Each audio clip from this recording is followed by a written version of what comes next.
A square frame with side A and a long straight wire carrying current I are located in the same plane as shown in figure. The frame translates to the right with a constant velocity v. Find the EMF induced in the frame as a function of distance x. ठीक है. So this is the long current carrying conductor, या बोल सकते हैं infinitely long current carrying conductor है जिसमें current का value I है. ठीक है. So I is the current flowing in this conductor. ठीक है. And this is the square frame having side A. ठीक है. साइड का वैल्यू क्या है? A है. इसका सभी साइड इक्वल होगा, स्क्वायर फ्रेम है, सो सभी साइड का लेंथ क्या है? A है. ठीक है. और इस स्क्वायर फ्रेम का वो साइड जो इस वायर के नियरेस्ट है, so this is the nearest side ना. ठीक है. This is the far side, so this is the nearest side. So nearest side is at a distance x from this current carrying conductor. ठीक है. और ये square frame क्या कर रहा है? ट्रांसलेट कर रहा है राइट की तरफ. ठीक है. मीन्स इसका मोशन राइट की तरफ है. ठीक है. ये वायर क्या कर रहा है? सॉरी, ये फ्रेम राइट की तरफ मोशन कर रहा है विद वेलोसिटी v. ठीक है. ओके. सो हमें निकालना है इस फ्रेम में EMF कितना इंड्यूस्ड होगा. ठीक है. As a function of distance x. So EMF induce इसमें निकालना है as a function of this x. ठीक है. सो हम लोग कैसे कैलकुलेट करेंगे? Both wire and frame are in same plane. Same plane में अगर ये मान लीजिए प्लेन ऑफ पेपर है, सो इसी प्लेन ऑफ पेपर पर ये वायर भी है. ठीक है. और ये फ्रेम भी लाई कर रहा है. ठीक है. सो हम लोग को निकालना है इंड्यूस्ड EMF. तो देखिए, एक बेसिक कंसेप्ट पहले हम लोग डिस्कस कर लेते हैं. क्वेश्चन तो न्यूमेरिकल तो सॉल्व हो जाएगा, सिंपल न्यूमेरिकल है, बट इसमें जो कंसेप्ट है उसको डिस्कशन करना जरूरी है. ठीक है. सो देख लीजिए, मान लीजिए this is the magnetic field which is into the plane of paper.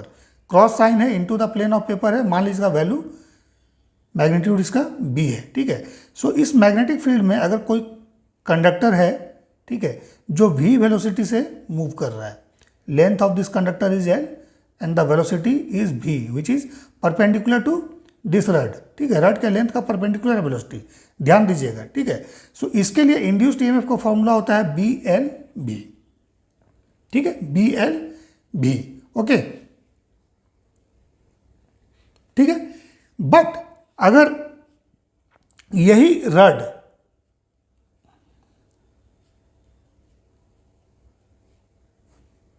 Velocity के साथ अगर थीटा एंगल बनाए, जैसे कि मान लीजिए भी हम लोग वेलोसिटी यहाँ मान लेते हैं, this is making an angle theta with the length of the rod. ठीक है.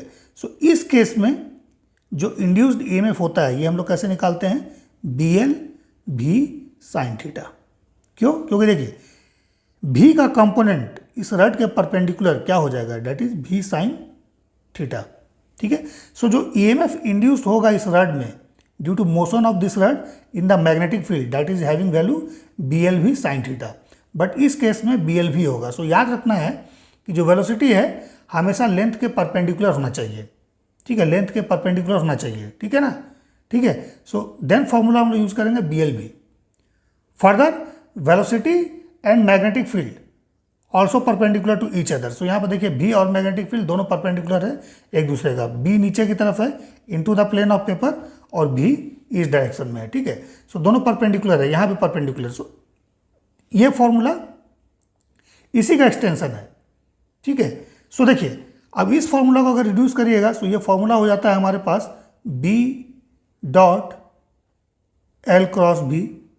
इसको हम लोग इस तरह से बोल सकते हैं, या फिर इसको हम लोग बोलते हैं L dot B cross B या V क्रॉस B, या फिर इसको हम लोग बोल सकते हैं V dot L cross B. इस तीनों में से कोई भी हम लोग यूज कर सकते हैं. ठीक है. सो जहां भी क्रॉस प्रोडक्ट है साइन थीटा ये जनरेट कर देगा. ठीक है. सो अभी देखिए इसका दो कंपोनेंट था. एक कंपोनेंट आपका V साइन थीटा इस डायरेक्शन हो गया, दूसरा कंपोनेंट क्या आएगा? V cos theta. ठीक है. So but V cos theta ये लेंथ के पैरेलल है. V कॉस थीटा लेंथ के पैरेलल. सो अगर वेलोसिटी लेंथ के पैरेलल होगा सो उस केस में इंड्यूस्ड EMF का वैल्यू 0 होगा. ठीक है. सो मीन्स कोई भी वेलोसिटी या कंपोनेंट जो लेंथ के पैरेलल होगा वो EMF इंड्यूस नहीं करेगा, याद रखिएगा. So V cos theta will not induced any EMF in this rod. So EMF induce क्या होगा? Due to this velocity only, जो लेंथ के परपेंडिकुलर. इसको एकदम याद रख लीजिए कि लेंथ के परपेंडिकुलर वेलोसिटी होना चाहिए.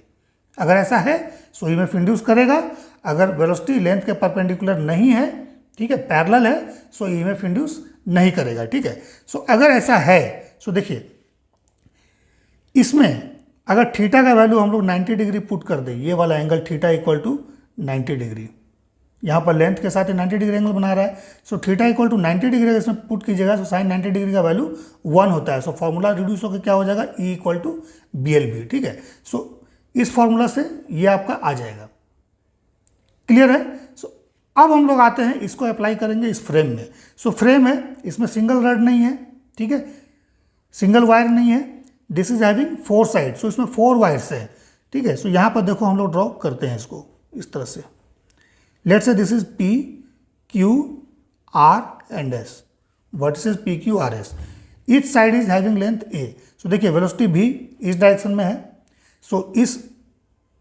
साइड का वेलोसिटी भी क्या होगा, इसी डायरेक्शन में होगा, ठीक है। सो देखिए ये साइड है ना P Q and side S R, ये दोनों क्या है, इस भी के पैरेलल है। P Q and S R both are parallel to this V, याद रखिएगा, P Q and S R क्या है, पैरेलल टू भी। सो पैरेलल हो गया, सो इसका मतलब P Q and S are में ई इक्वल टू क्या होगा, 0 होगा, इंड्यूस्ड ईएमएफ नहीं होगा, ठीक है। याद रखिए P Q and S are में इंड्यूस्ड ईएमएफ 0 होगा क्योंकि ये पैरेलल हो गया, ठीक है। सो पैरेलल होने के कारण क्या होगा, थीटा का वैल्यू 0 डिग्री हो जाएगा। So sine 0 degree is what, 0, so B L V into 0 is 0, so E का वैल्यू 0 होगा। सो इंड्यूस्ड ईएमएफ किस में होगा, सिर्फ और सिर्फ पी एस साइड में एंड क्यू आर साइड में ईएमएफ इंड्यूस होगा, ठीक है। और पी एस साइड में जो इंड्यूस्ड ईएमएफ होगा इसका वैल्यू क्या होगा, it is B L, that is side this P S, let it is L L L L, numerical में तो ए गिवन है, so it is B L V, ठीक है। इसमें भी क्या होगा, बी एल भी ही होगा, E equal to B L V, क्यों, क्योंकि लेंथ के परपेंडिकुलर वेलोसिटी है, ठीक है। सो यहाँ मैं लिख देता हूँ क्यू आर साइड में, ठीक है, and this is P S side. But B का वैल्यू क्या होगा, दोनों में डिफरेंट होगा, क्यों, क्योंकि देख लीजिए ये side at a distance this one, ठीक है, and this side is at a distance x। So इस साइड का डिस्टेंस कितना है, it is x plus A, side a add कीजिएगा इसमें। सो ये साइड जो है at a distance x plus है and this side is at a distance x, ठीक है। सो इस साइड के नियरेस्ट यहाँ पर मैग्नेटिक फील्ड का वैल्यू क्या होगा, इस वायर के लिए निकालेंगे हम लोग, इस वायर के लिए, इस वायर में करंट आई है, सो ये वायर अपने राइट साइड में कितना मैग्नेटिक फील्ड प्रोड्यूस करेगा, कैसे निकालेंगे, that is B equal to, देख लीजिए B equal to mu naught then this I divide by 2 pi x, ये फॉर्मूला होगा, ठीक है। मीन्स अगर पी एस हम लोग उसको बोल रहे हैं, तो यहाँ पर बी पी एस हम लोग लिख देते हैं, मीन्स इस साइड पर, ठीक है, मीन्स इस फ्रेम के इस साइड पे, सो ये भी रेडी है, ठीक है। सो यहाँ पर कितना मैग्नेटिक फील्ड होगा, that is B P S equal to mu naught I by 2 pi x, ठीक है। सिमिलरली इस साइड पर मीन्स इस रड पर कितना मैग्नेटिक फील्ड प्रोड्यूस होगा, सो दैट इज बी, कितना हम लोग माने हैं क्यू आर, ठीक है, साइड को क्यू आर माने, सो वैल्यू कितना हो जाएगा, mu naught I divide by 2 pi X plus A. Infinitely long current carrying conductor है, so mu naught I divide by 2 pi R होता है। सो इसे एट ए डिस्टेंस आर अगर निकालेंगे, so mu naught I divide by 2 pi R formula होगा।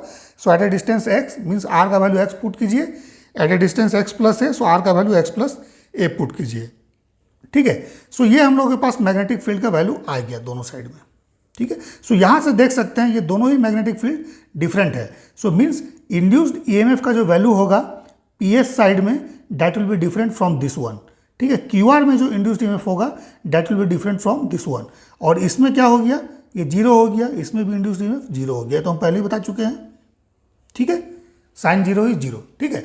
सो this is the value of magnetic field. So due to different magnetic field इस दोनों में क्या होगा, इंड्यूस्ड ईएमएफ डिफरेंट होगा, ठीक है। अब आते हैं हम लोग इसमें वैल्यू कौन सा लार्जर है। सो देखिए इसका डिनोमिनेटर में x प्लस ए है और इसके डिनोमिनेटर में x है, सो meaning this is x plus A is larger value, this x is smaller, इससे तो स्मॉल है, सो इसका मतलब ये वाला जो b है ना, ये क्या होगा, ज़्यादा होगा इसके कंपैरिजन में। क्यों? क्योंकि इसके डिनोमिनेटर में लार्जर टर्म है ना, बिगर टर्म है। x plus A is greater then x। ठीक है, x प्लस ए क्या है, a से x से बड़ा है। सो बड़ा होने के कारण क्या होगा, ये वैल्यू जो जनरेट होगा that is the smaller value. So means BPS जो है, मीन्स इस साइड के पास जो मैग्नेटिक फील्ड होगा that will be greater then BQR। ठीक है, सो इंड्यूस्ड EMF PS में कितना हो जाएगा, हम यहां लिख देते हैं EPS। सो इसको हम लोग लिखेंगे BPS magnetic field, BPS, B length तो वही रहेगा और वेलोसिटी भी सेम है। ठीक है, सिमिलरली EQR क्या हो जाएगा, that is BQR into LV। ठीक है, सो BPS बिगर है इससे, बाकी तो कांस्टेंट है। सो इसका मतलब क्या हो गया, EPS का जो वैल्यू होगा that is greater then EQR। Clear है? सो जो इंड्यूस्ड EMF इंड्यूस होगा इस साइड में दैट इज PS में, that will be bigger than this one. ठीक है, सो अगर इस फ्रेम को हम लोग कुछ इस तरह से ड्रॉ करें, लेट्स से दिस इज, ठीक है, इस तरह से। ठीक है, अब इस सिंबल पे भी हम लोग आते हैं, इसको हम लोग इस तरह से क्यों ड्रॉ किए हैं। ठीक है, सो ये वैल्यू क्या होगा, EPS हो जाएगा और ये वैल्यू क्या होगा, EQR हो जाएगा। ठीक है, सो EPS का वैल्यू इससे ज़्यादा है। सो अगर इसका रेजिस्टेंस फ्रेम का गिवन रहेगा, सो ये करंट का वैल्यू क्या होगा, IPS का value that will be greater than this IQR। ठीक है, means IPS is greater than IQR। Why? Current due to this induced EMF will be greater than current due to this induced EMF, greater होगा क्योंकि ये value इससे ज़्यादा है। So overall current क्या हो जाएगा, overall current IPS minus IQR होगा। ठीक है, और ये वैल्यू क्या होगा, ग्रेटर देन 0 होगा। इसको इधर ले आइए। ठीक है, इसको लेफ्ट साइड ले आइए, डिफरेंस ले लीजिए। सो IPS माइनस IQR होगा ग्रेटर देन 0।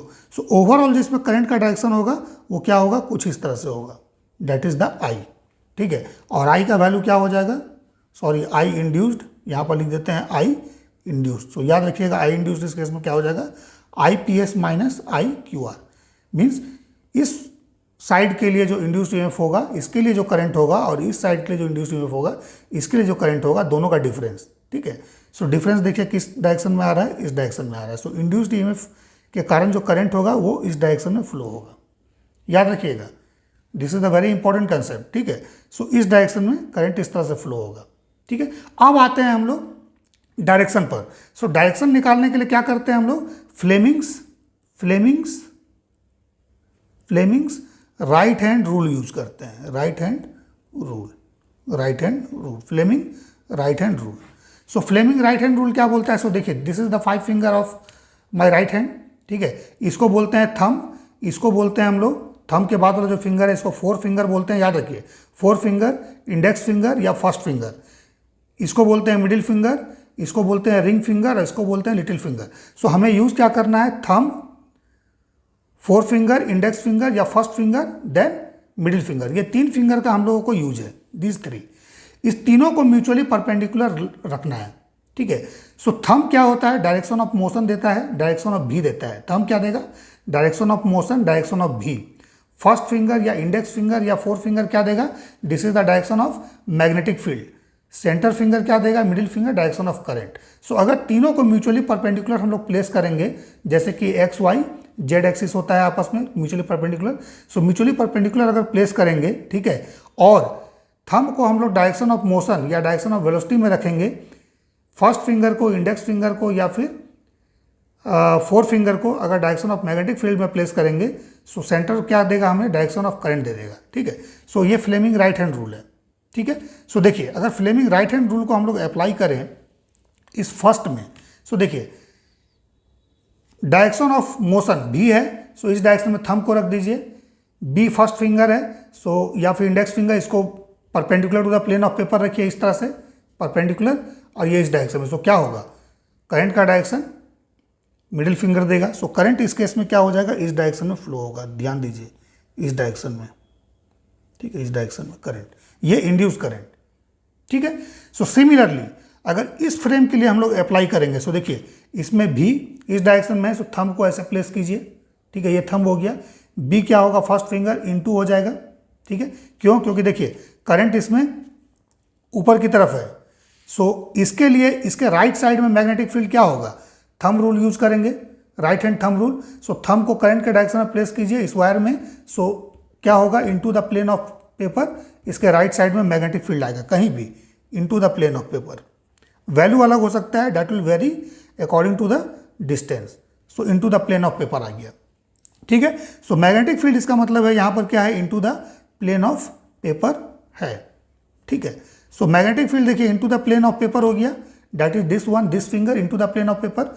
थंब क्या हो गया, मोशन का डायरेक्शन दे देगा इस तरह से, ठीक है। सो मिडिल फिंगर करंट का डायरेक्शन देगा, दैट इज द अपवर्ड, ठीक है। सो करंट इसमें अपवर्ड हो गया, ठीक है, जैसे हम लोगों ने यहाँ पर ड्रॉ किया है। सो ये करेक्ट है, ठीक है। सिमिलरली इसमें क्या होगा, करंट ऊपर की तरफ होगा, same Fleming's right hand rule. So देखिए यहाँ भी हम लोगों ने ऊपर की तरफ किया था, ठीक है, बट ये वैल्यू क्या है, इससे बिगर है। सो ओवरऑल करंट का डायरेक्शन इस तरह से होगा, that is the clockwise, clockwise induced current, ठीक है। ये फ्लेमिंग्स राइट हैंड रूल से हम लोग डिस्कस कर लिए।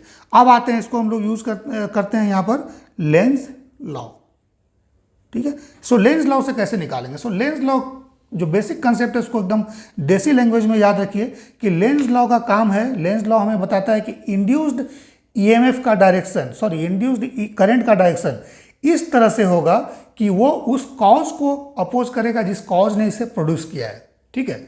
Means induced EMF, direction of induced EMF will be such that it will oppose the cause which produces it.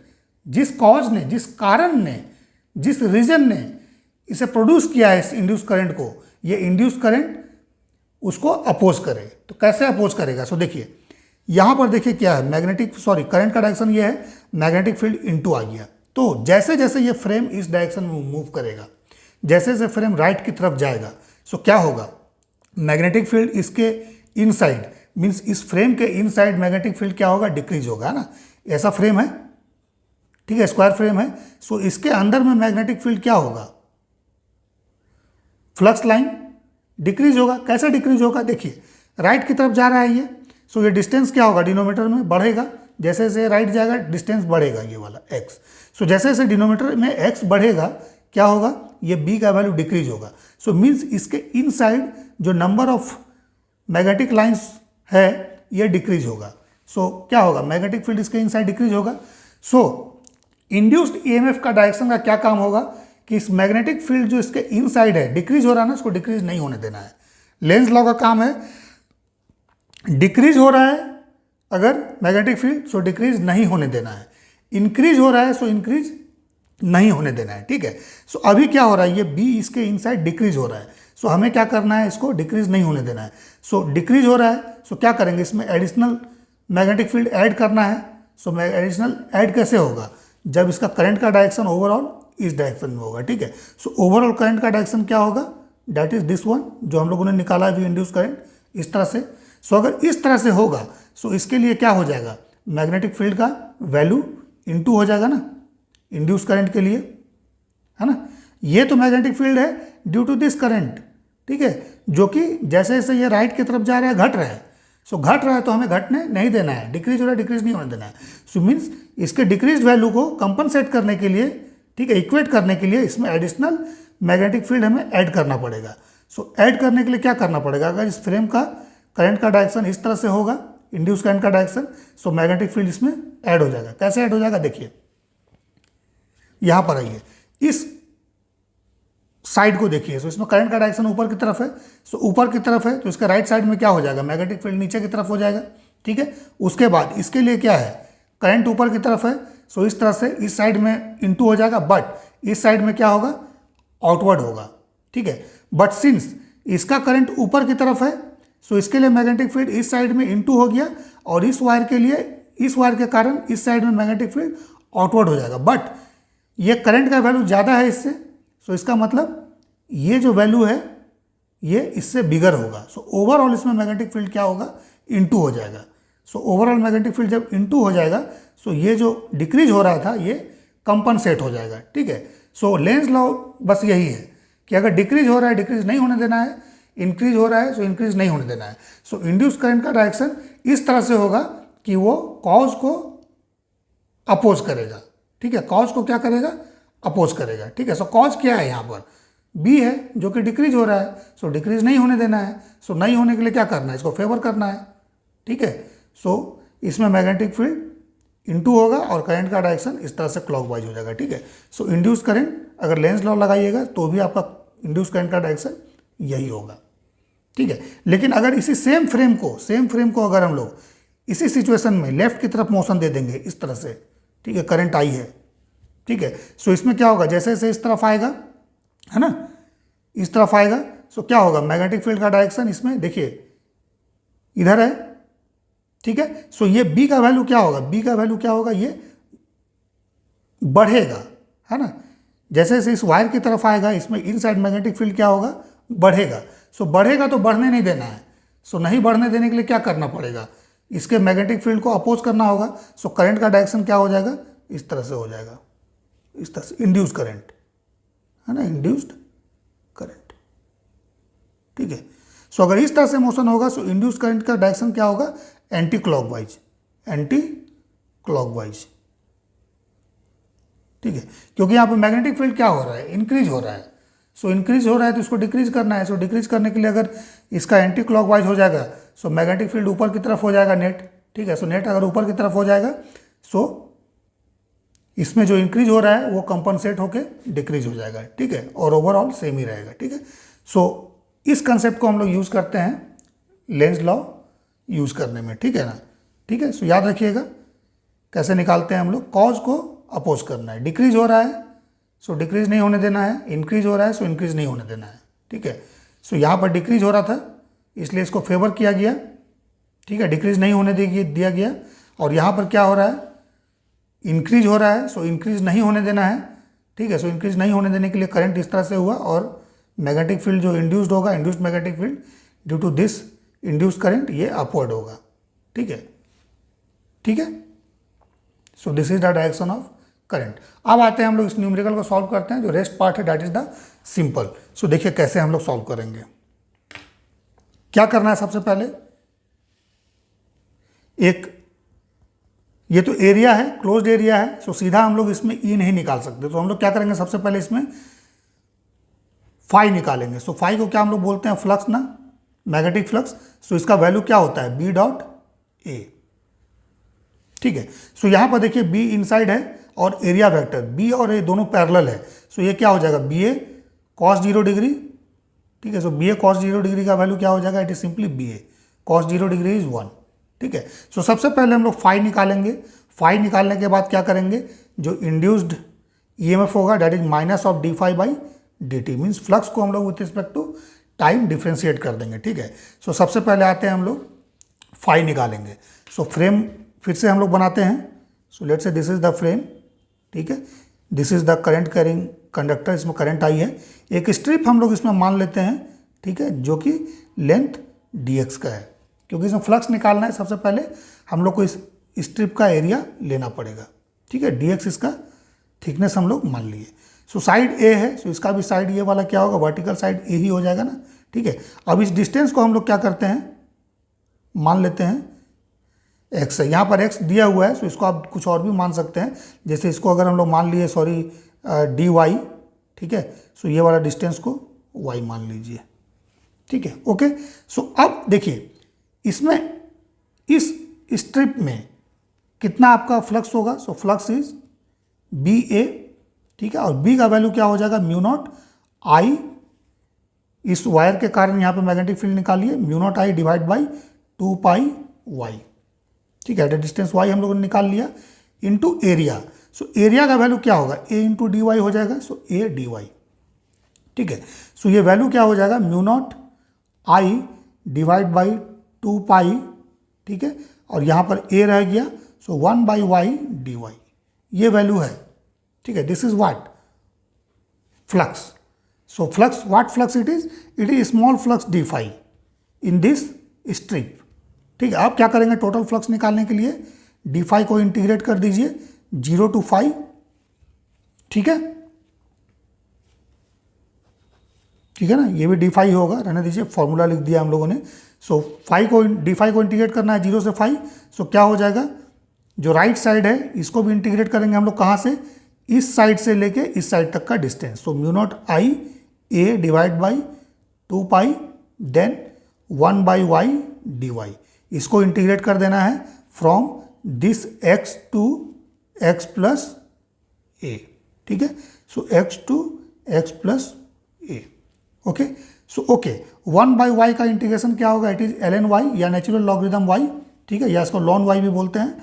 So it is mu naught I A divide by 2 pi, ठीक है, और ये हो जाएगा आपका ln वाई या log base ई भी बोलते हैं, याद रखिएगा ln को हम लोग बोलते हैं it is log base E, natural logarithm है ये, ठीक है, नेचुरल लॉगरिदम, ठीक है। So lower limit is x, upper limit is x plus A. जब इसको लिमिट को पुट कीजिएगा सो ये ln x plus a minus ln x आएगा। So log m by n का फॉर्मूला हो जाएगा log m by n is equal to log of n minus log of n, ठीक है। So it is mu naught I A divide by 2 pi, ठीक है, then ये हो जाएगा ln x plus a divide by x, this is, so this is the phi, okay. Mu naught I A divide by 2 pi ln x plus A by x. इसको हम लोग दूसरे तरीके से भी लिख सकते हैं। So mu naught I A divide by 2 pi then log base E, natural logarithm, ठीक है, then x plus A by X. So ये आ गया हमारे पास फ्लक्स का वैल्यू। अभी फ्लक्स आया है, EMF इंड्यूस नहीं आया है। सो इंड्यूस्ड EMF क्या हो जाएगा, minus D phi by D t, ठीक है, और इसका अगर मैग्नीट्यूड पूछेगा सो इसका मैग्नीट्यूड निकाल दीजिएगा, ठीक है। सो उस केस में d phi by D t सिर्फ लेंगे, क्लियर है, okay. So d phi by D t का वैल्यू निकाल दीजिए। सो कैसे निकालेंगे, इसको डिफ्रेंशिएट कर देंगे। सो डिफ्रेंशिएट करने के लिए mu naught I A divide by 2 pi, okay, then फिर इसको डिफ्रेंशिएट कीजिएगा। सो लॉग एक्स का डिफ्रेंशिएशन 1 बाई एक्स होता है। So 1 by x plus A by X, so ये X by x plus A हो जाएगा, ठीक है। देन फिर क्या करेंगे, देन फिर हम लोग इसके अंदर के फंक्शन को डिफ्रेंशिएट करेंगे, means x plus A by x को। सो इसको डिफ्रेंशिएट करते हैं। सो बाई एक्स है, सो नीचे वाला स्क्वायर हो जाएगा। उसके बाद नीचे वाले को लिखना है, ऊपर वाले को डिफ्रेंशिएट करना है। सो एक्स का डिफ्रेंशिएशन 1 होगा और ए का कांस्टेंट है 0 हो जाएगा। So it is 1। Then minus, अब क्या करेंगे, ऊपर वाले को लिख दीजिए एक्स प्लस ए, देन नीचे वाले को डिफ्रेंशिएट कीजिए। सो ये 1 ही आएगा, ठीक है। सो देखिए इसका डिफरेंस कितना होगा, एक्स माइनस ए, ठीक है। So it is what, simply minus A, ठीक है। So okay,